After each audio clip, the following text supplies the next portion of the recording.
viewers. For those of you who like to work on cars, you probably do a lot of your own work.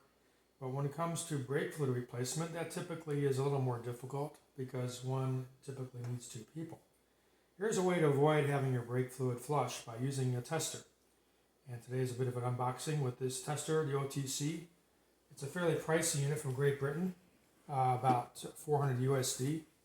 But what this tester will do is it will actually measure the water content, or actually the wet boiling point of the hydraulic fluid in your brake system. And here we have a sample from a 2003 Prius that probably has not been changed in about 10 years.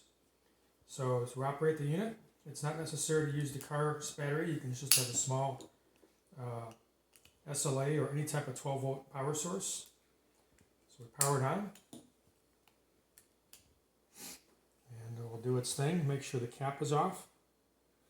Then we take the tester and we insert it fully into a you can do this with a brake cylinder, master cylinder, but I prefer to use this little provided cup. And when it's fully immersed, press the switch and hold it. And this will take about 30 seconds. So what will happen is it has a resistive heater. It's going to heat up the fluid and tell you exactly what the wet boiling point is, which is an indication of whether you have moisture in your brake fluid. And I will give you the specs. So this is DOT3, and it will list not only the actual boiling point, which is 374, but it will tell me that for DOT3, it's actually a minimum of 284. So even though this is 10-year-old fluid, and has never been flushed, we're well above the minimum for DOT3. So if you want to save several $100s on getting your brake system flushed, you might want to invest in one of these units.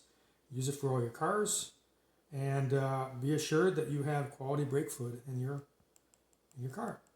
So that's it for today. I hope you found that useful. Feel free to add comments below.